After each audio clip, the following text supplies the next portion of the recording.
হাদিকে যে হত্যা করেছে ওকে 24 ঘন্টার মধ্যে গ্রেফতার করেন।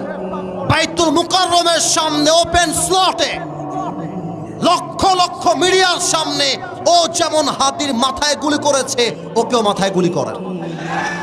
দেখবেন ওই রকম খুনি ডাকাত বাংলার মাটিতে আর জন্মগ্রহণ করবে না। আমি বলতে চাই, ওসমান হাদির মতো যুবকদেরকে যদি দেশে বাঁচিয়ে রাখতে চান, গণতান্ত্রিক আইন দিয়ে হবে না, ব্রিটিশ আইন দিয়ে হবে না, আল্লাহর জমিন দিয়ে আল্লাহর আইন দিয়ে দেশ চালন করতে হবে। যুবক ভাইরা আমার, আপনি কোরআন দিয়ে আইন পাশ করেন। কোরআন কি বলছে দেখেন, দেখেন কোরআন বলতেছে যে তোমার চোখ তুলবে তার চোখ তুমি তুলে ফেলো, যে তোমার হাত কাটবে তুমি তার হাত কেটে ফেলো, যে তোমার পা কাটবে তুমি তার পা কেটে ফেলো, যে তোমার জান নেবে তুমি তার জান নিয়ে ফেলবা। এটা জানি কোরআন। হাদিকে যে হত্যা করেছে ওকে 24 ঘন্টার মধ্যে গ্রেফতার করেন।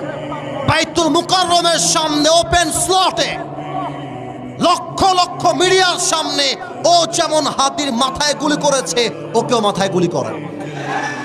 দেখবেন ওই রকম খুনি ডাকাত বাংলার মাটিতে আর জন্মগ্রহণ করবে না।